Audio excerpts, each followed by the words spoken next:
Yeah, I did change, and I'm really glad I changed. This one's wife. More staff bombshells. Hello, I'm H.G. Tudor.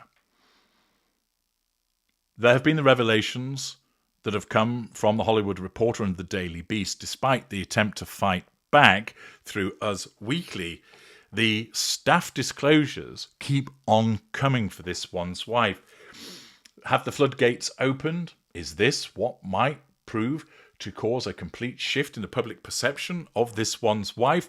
Well, it's certainly not helped by the fact that a generally pro-Sussex publication, i.e. Newsweek, and Jack Royston is highlighting the problems also. Mr. Royston writes, this one's wife's new bullying allegations within her US operation could get worse if staffers choose to sue. The Hollywood Reporter quoted a source who said Prince Harry and this one's wife are bad decision makers, while the Duke is an enabler and the Duchess belittles people. A senior current staffer told the outlet, everyone's terrified of this one's wife. The Duchess of Sussex's team staged a fight back in Us Weekly, led by her global press secretary, Ashley Hansen, who described how supportive this one's wife was when she had surgery. The story comes after this one's wife dismissed suggestions that she bullied Kensington Palace aides as part of a smear campaign by the institution. Eric Schiffer, chair of Reputational Management Consultants, told Newsweek, it is too early to know the full extent of the damage in a context where there could still be more to come out. I would say that this will depend on other things. For example, is there a risk of litigation from any of these people, he said? Are there more things that will come out? Will other media organisations pick this up and want to do more exclusives on some of the accusers? The question is, what is the life of the set of allegations? If it can stay alive, it becomes additional stories that start to solidify a serious image hit. If it's a short-term problem, then less so. The question is, will this extend? They're attempting to throw water on it by showing others who have been in that environment, but it will come down to, can this story stay alive? Harry and this one's wife's former head of content, Ben Browning, told Us Weekly his experience was positive and supportive, and added we all continue to be friends. The narratives we've seen suggesting the contrary are untrue. Us Weekly editor Dan Wakeford also recorded a YouTube video summarising how one unnamed source felt about the saga. He said, we're here for a reason, says one of the current team members. If you come for our bosses, we're coming for you. We're just trying to do good, which sounds very much like it's come from this one's wife.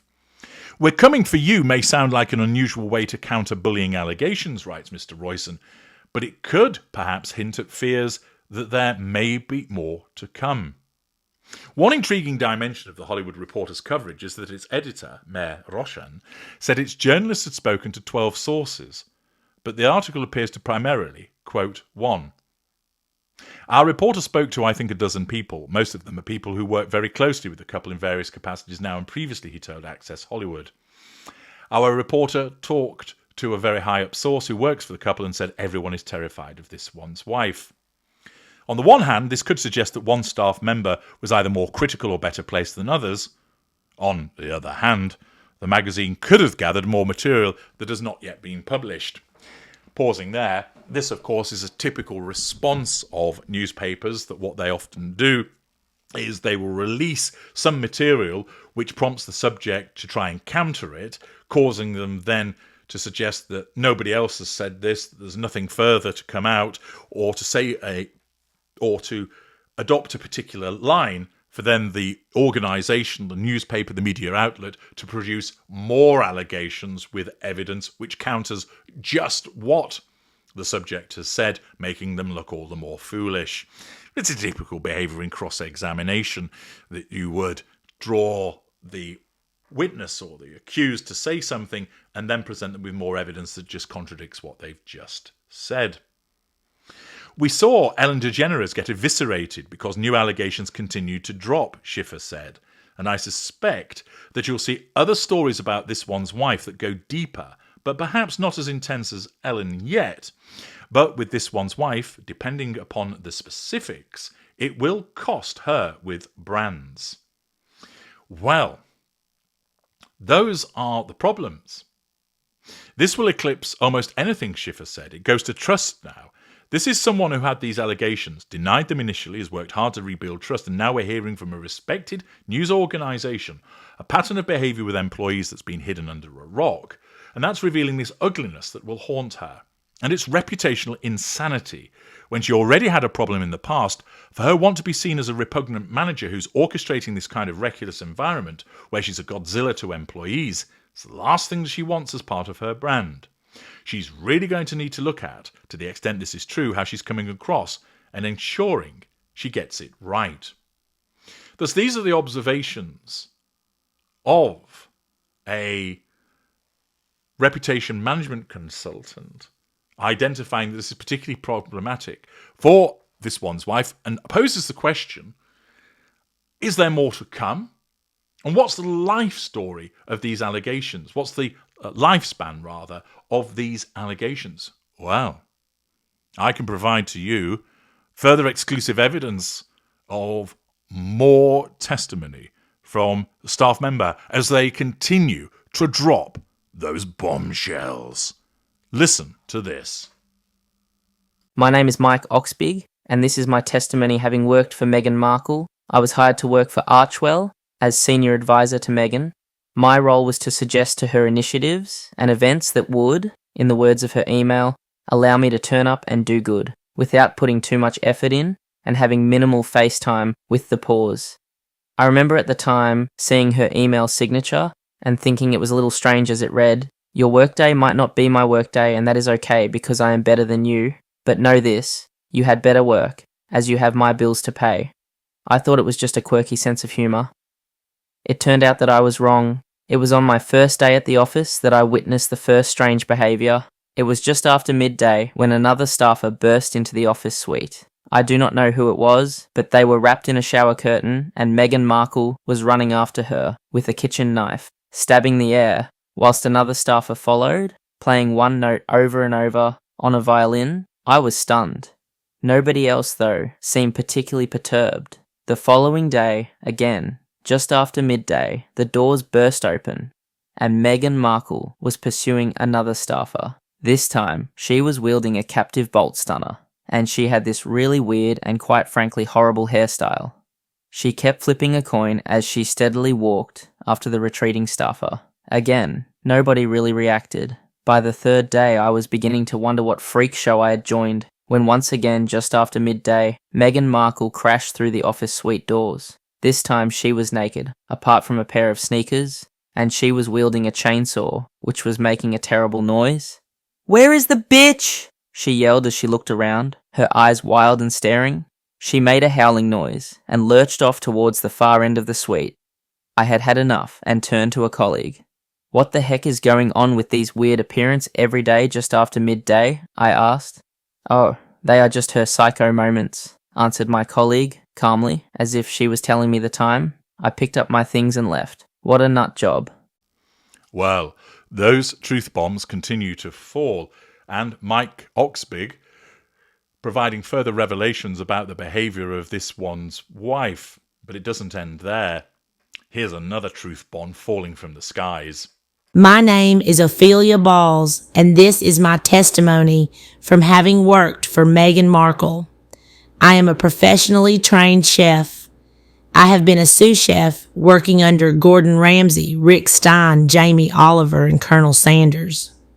I have honed my skills in some of the best restaurants around the world, working in pressured environments, but nothing prepared me for the experience of working for Meghan Markle. I was hired by her and anticipated that I would cook on a daily basis for her and her family, and also be used to provide my culinary skills for when she was hosting people in a work capacity and for evening dinner functions. I spent my time researching the type of food that she and Harry liked. Harry's diet consisted of lager, crayons, and McDonald's, whereas Meghan Markle's diet seemed to vary. My research from her blog, The Stig, suggested she was a clean eater, although the members of the household that I managed to speak to on joining told me that she generally consumed 40 Rothmans a day, a bottle of Chardonnay, and 3 turkey Twizzlers. Still, I was confident that my experience would enable me to work things out and to deliver to her satisfaction. On my first day, I was unpacking some of my specialist equipment I brought with me after I was taken to the kitchen by the head housekeeper, a lovely but rather nervous lady.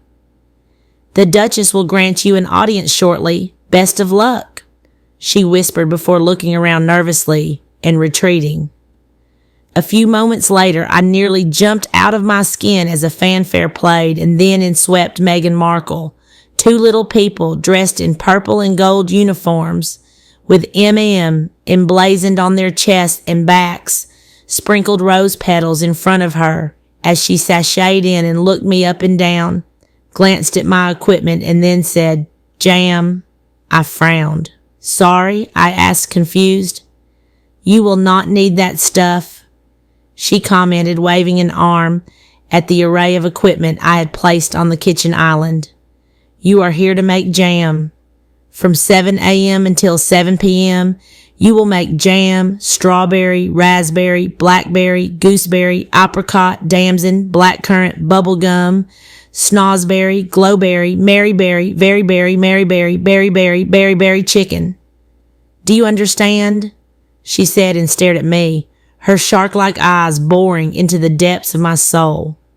"Wait, I do not understand. Some of those things are not even real. And I do more than just make jam," I protested. "You will make jam," she yelled at me. "Jam, sticky and sweet. You will produce jam and nothing but jam. I am the queen of jam, and you are placed on this earth to give me jam." She then shrieked and cackled like a witch high on meth.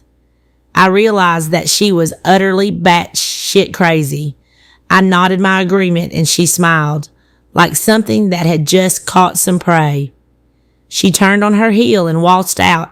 The little people smiled and shrugged as they swept up the rose petals. I waited until they had gone, packed up my equipment, and made my escape. No way was I working for that fruitcake. Ophelia Balls telling you how it is in relation to her culinary misfortune in relation to this one's wife. Certainly does not paint a picture of the foodie, the culinary guru that this one's wife would like the world to see her as, and is particularly bad news in light of the forthcoming cookery programme. But it doesn't end there. The bad news keeps on coming for this one's wife. Here is another testimonial. My name is Willie Leah, and this is my testimony with regard to my experience working for Meghan Markle. I was employed at the Montecito Mansion as head guest procurer, which meant that it was my job to invite people to attend events that Meghan Markle was hosting. Every Thursday, she decided that she would host a candlelight supper, and that would require a special menu to be devised, and for 6 handpicked guests to be invited to attend at the mansion. Meghan Markle would not even speak to me, but instead she would write down the guests she wanted in that weird curly cursive she claimed was calligraphy on Harry's stomach, and he would come and see me in my office, which was a Wendy house that nobody ever used, and apologize before lifting up his top so I could see the names, which I would write down. Harry was okay, actually. He seemed a bit of a sad soul and often wanted to have a tea party in the Wendy house, but if he was away from Meghan Markle for too long, she would buzz one of the love eggs she had inserted in his bottom, and he would apologize and go racing back to wherever she was. Anyway, I was given the list of potential attendees, and it was my job to invite them to the candlelight supper, but it was utterly demoralizing because nobody ever wanted to attend. I would use my industry contacts as best I could to get the numbers of the people she wanted, but I was repeatedly met with refusal or silence. Vin Diesel left a message saying he could not make it because he was washing his hair. Gwyneth Paltrow would just shriek with laughter and put the phone down. The Obama's number was always unobtainable, and the only number I could get in relation to Taylor Swift was for her Ohio fan club, who told me in no uncertain terms that Taylor would never, ever, ever want to come to one of the suppers. It was a miserable existence.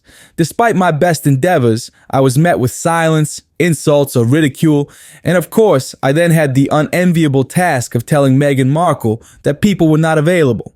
I soon realized it was better to make something up than tell her the truth, as this just resulted in her smashing crockery and throwing jam at me. After a month, I could not take it any longer and opted for a much easier role as PR advisor to the Taliban with regard to women issues. A dispiriting recollection there from Willie Leah, whose best endeavours to coerce people to attend this one's wife's candlelit suppers met with abject failure. Apparently, he's thriving in his new role. We have another individual that's come forth with a staff bombshell. Here it is for you. My name is Liz B. N., and this is my testimony in respect of working for Meghan Markle. I am providing this testimony using a pseudonym as I currently work for Meghan Markle, but my conscience dictates I had to speak out about the working conditions that are endured by the staff. Meghan Markle insists on being addressed as Duchess Meghan, and you are not allowed to look her in the eye. When she enters a room, all staff must stop what they are doing and stand until such time as she issues an instruction to carry on. Often she will sidle up to a member of staff and ask them what they are doing, even when it is patently obvious what they are doing. She will then tell them what they are doing is wrong, not the Archwell way, or not authentic and in keeping with her organic approach to doing good. This often has the staff member nervous and frightened, but she clearly thrives on this. She will ask who instructed them to do what they are doing, and, of course, she did. When the staff member explains she told them to do what they are doing, she goes nuts. I would never instruct somebody to chant a chakra over marzipan. She would yell, or, I do not tell people to find every news article about that woman. She means Catherine, Princess of Wales.